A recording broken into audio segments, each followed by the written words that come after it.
We're talking about the Ben Simmons return to Philadelphia and the latest Tobias Harris trade buzz on today's show. But first, we're a little less than 500 people away from 6,000 subs. So as we approach that number, we have to pay homage to one of the greats, number 6, Julius Irving. And I want to take a look at his MVP season back in 1980-1981. He was marvelous this year. 24.5 points per game, 8 rebounds, 2 steals, and nearly 2 blocks per night. He was really an athletic force before a lot of athletes in the NBA started to really prioritize that. And he was ahead of his time as a high-flying dunker and uber athlete, and one of the great athletes in the history of Philadelphia. So let's get to 6K so that we can honor the doctor. Hit that red sub button for the best Sixers news and rumors, and let's dive in to the present-day Philadelphia 76ers.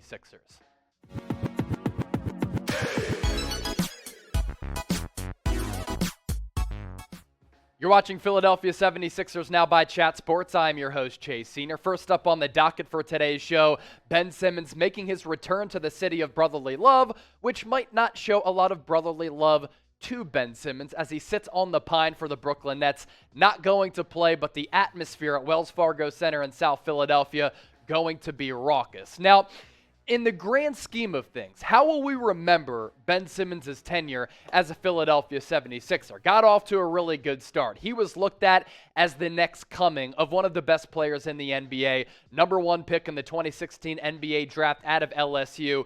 His summer league stats, and watching him in the summer league that year in Las Vegas, he looked awesome. I mean, he was incredible. Baseline jumpers, step-back jumpers. He was letting threes fly, and as we know, never developed that jump shot after that, and of course missed his rookie season. But once he got on the floor, he was an impact player on both ends, a 3-time NBA All-Star on his Sixers resume, 2-time All-Defensive First Team, and it certainly ended ugly with that playoff flameout against the Atlanta Hawks.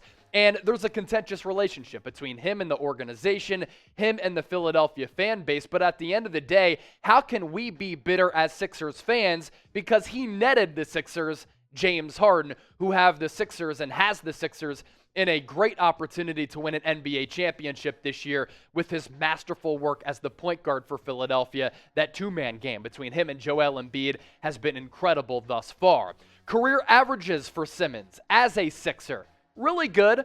Didn't really live up to the lofty expectations of being that number 1 pick. Everybody expected him to be the next coming of LeBron James and average 25-plus points per game, but you can't do that when you don't develop a jump shot. But either way, a very good player, no matter what you think of Simmons. Nearly 16 points per game throughout his Sixers career, 7 rebounds, 7 dimes, a steal and a half per night. He solidified himself as one of the best defensive players in the NBA, and that's why I think he's a good fit on the Brooklyn Nets, because he doesn't need the basketball in his hands, doesn't need to shoot on the Nets, but he can still impact games on both ends with his passing ability and his defensive upside. The truth about Philadelphia and Ben Simmons is not the truth and is not the message that the national media is going to trot out there on national television tonight when they're going to make out Philadelphia fans as just asinine, awful people. The truth about Philly and Simmons is that Philadelphia showed Ben Simmons unwavering support ever since he got drafted number 1 overall, but him not developing a jump shot was confounding because it prohibited and impacted the Sixers' success as well as his success as a basketball player. And the big story with Simmons, the lack of self-awareness, him never taking accountability for his own flaws and weaknesses. He never looked at himself in the mirror and realized that he was at fault for a lot of his flaws. Never worked on those weaknesses in his game, never tapped into the greatness that he had at his fingertips, and that's why Sixers fans became frustrated with Simmons, because they saw greatness in him. He was just never willing to get into the lab and do the necessary things to become a great player. And it reached a boiling point in that series against the Atlanta Hawks, which then ended in him not showing up at all for training camp, didn't show up for games, didn't report for the Sixers, and then that led to him getting traded to the Brooklyn Nets and out of Philadelphia, and it ended in a very rocky relationship between him and the fan base. So how will you remember Ben Simmons and his stint in Philadelphia? I mean, he's going to go down as one of the most controversial and hated athletes ever in the city of brotherly love. You let me know in the comment section. I'm going to go back to see what you all say, and I'm interested to see what you all come up with.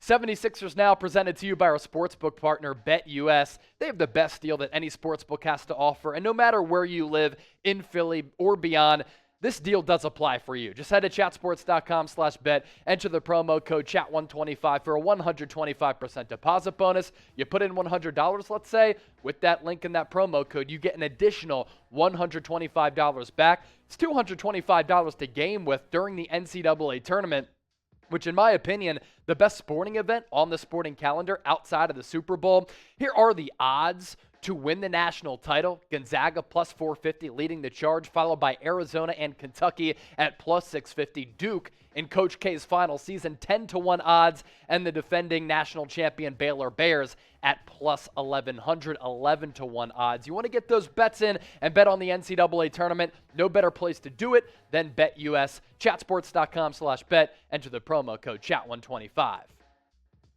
From Ben Simmons, a former Philadelphia 76er, to a current Sixer who might get traded like Ben Simmons during the offseason, in Tobias Harris. I want to catch you up on the latest Tobias Harris trade rumors. And look, Tobias Harris is a very solid player who's getting paid great money, and I don't really have any bad things to say about Tobias Harris as a person. He's just overpaid. Now, if we were in the shoes of Toby and Elton Brand offered him that contract, we would have taken it. Because who wouldn't want to make $35, $36 million per year? The problem for Philly, though, and Daryl Morey didn't offer him that contract, of course, is that contract really does hinder the Sixers and what they want to do this offseason if they want to round out that roster around James Harden and Joel Embiid. Now, Toby this year averaging a shade under 18 points per game, 7 boards, shooting around 47.5% from the deck and 33.5% from downtown. But when you're getting paid that much money, you have to produce a little bit more than Tobias Harris is and has been. Now, an Eastern Conference scout said this about Toby, and this is really the main topic of conversation when we talk about Tobias Harris. It's not that Tobias is a bad player. He's far from it. But that contract, he's basically making max player money as the team's fourth option behind James Harden, Joel Embiid, and Tyrese Maxey. And I love what I see from Philadelphia so far after that James Harden trade. I love the emergence that we've seen from Tyrese Maxey as a two-guard. And moving forward, I would like to see that be the big three: Harden, Embiid, Tyrese Maxey. So it's not really ideal for Tobias Harris to be getting paid $35 million as the fourth option on this basketball team. You offload him and that contract, and you can get another player or two who could really round out the roster in a better fashion than Toby is right now. So the contract is certainly prohibitive, and I know the other day we talked about this Andrew Bogut report and the rumors that he's hearing around Bradley Beal. This would really make the Sixers even more fascinating, but if you trade for Bradley Beal, does that then really clog up what Tyrese Maxey can do and the potential that he has going into what will be year 3? Bogut on Bradley Beal. I've heard a pretty big rumor from some people that are pretty close to the situation in the NBA. Big 3 to Philly. Brad Beal is trying to get to Philadelphia in the offseason to team up with Harden and Embiid. Philly's desperate, obviously, to try to get off that Tobias Harris trade anyway. They have been for a while, and I think they're even more desperate now to free up that cap space somehow. It will most likely have to be a sign and trade with Philly.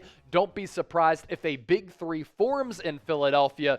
That's the word on the street. And obviously, Bogut played in the league for a long time. He was on some of those really good Golden State Warriors teams, former number 1 pick in the NBA draft out of Utah by the Milwaukee Bucks. He obviously has relationships all across the league from a player standpoint, coaches, and in the front office. So, look, if Bradley Beal's watching James Harden and Embiid right now, and he's seeing just the masterclass that we're seeing on the hardwood, who wouldn't want to join forces with Embiid and Harden, knowing that you're going to get so many open offensive opportunities, and you're not going to have to deal with as much pressure from opposing defenses to just get in the lab and cook. I just don't think it's realistic for the Sixers to make a deal for Bradley Beal, nor do I really want them to, because I want to see Tyrese Maxey continue his development as the upstart, young and best player in Philadelphia when you look at athletes from a age perspective. Will Toby get traded this offseason? My final question for you here on Philadelphia 76ers Now. Type T for trade, type K for keep. You let me know once more in the comment section. And a bunch of you have been showing me love on social media, at Chase_Senior on Twitter and Instagram. I tweet out videos covering the NBA, the Sixers, as well as the NFL. I tweet out some of the best hot takes out there. I've been giving shout-outs to those who give me a follow on both social media platforms. It's the same handle, at Chase_Senior on both. Really appreciate the support that my Philly brethren has shown me as a guy who grew up in the city. I know Philly always shows out. Continue to do so and continue to keep it locked right here on 76ers Now for the best Sixers coverage. Don't forget to subscribe, and man, it's going to be a raucous environment at Wells Fargo Center for Ben Simmons' return tonight.